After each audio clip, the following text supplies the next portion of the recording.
প্রত্যেক বছরের মতন এই বছরও মাকড়তার পঞ্চম দোলের মেলা আমাদের একদম মিস করার ছিল না। তাই সন্ধে হতেই দুজনে মিলে বেরিয়ে পড়লাম মেলার উদ্দেশ্যে। দেখো ঠিক একই রকমভাবে মেলার এরিয়াটা কী সুন্দর আলো দিয়ে সাজানো।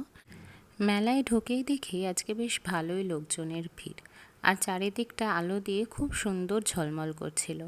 আমরা ঢুকেই আগে একটা সারদা মায়ের ছবি নিলাম, তারপরে বাকি দোকানের দিকে একটু একটু করে ঘুরে ঘুরে দেখছিলাম। এবং প্রচুর দোকান বসেছে, আর সব দোকানেই বেশ ভালোই লোকজনের ভিড়। মোটামুটি আমরাও একটু দোকানগুলো ঘুরে ঠাকুর প্রণাম করে চলে গেলাম বামা সুন্দরী স্কুলের মাঠটায়। ওখানেই তো সব খাবারের দোকানগুলো বসে। এবং অনেকক্ষণ ভাবনা চিন্তার পর আমরা প্রথমে খেলাম পাপড়ি চাট। পাপড়ি চাটটা বেশ ভালোই খেতে লেগেছে আমার, ওরও মনে হয় ভালোই লেগেছিল। খাওয়াটা শেষ করে ভাবলাম আপাতত আগে একটু মেলাটা ঘুরে নিই, যা যা কেনাকাটির আছে ওগুলো সেরে নিই।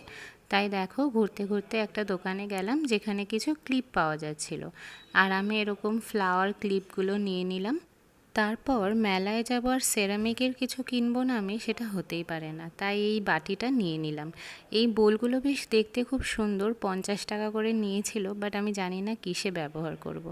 আর একটা দেখো এই হেয়ার ব্যান্ড নিলাম। তারপরে আবার চলে গেলাম খাওয়ার জায়গাটায়, গিয়েই খেলাম ঘুগনি 1 প্লেট।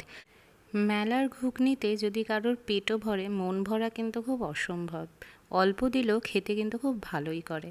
আর এত গরমে মেলা ঘরে একটু লস্যি না খেলে হয়। তাই একটা লস্যির দোকানে গিয়ে একটা স্পেশাল লস্যি অর্ডার দিলাম। আমি জানো তো প্রথম থেকেই বলছিলাম যে 2 গ্লাসই নিই, ও বললো যে না আগে একটাই খেয়ে দেখ। এই দেখো আমার বেশ খেয়ে কিন্তু ভালোই লেগেছিল। তাই আর অপেক্ষা না করে সেকেন্ড গ্লাস লস্যি অর্ডার দিলাম। এইটা যে তোমরা বানানো দেখছো, এটা কিন্তু আমাদের সেকেন্ড গ্লাস ছিল। একটু দই, একটু কাজু কিশমিশ দিয়ে বেশ ভালোই লাগছিল লস্যিটা খেতে। 40 রুপিস করে নিয়েছিল এক একটা গ্লাস। জানি আমি ওয়ার্থ ইট নয়, কিন্তু মেলায় খাওয়ার জন্য বেশ ভালোই লেগেছে আমার।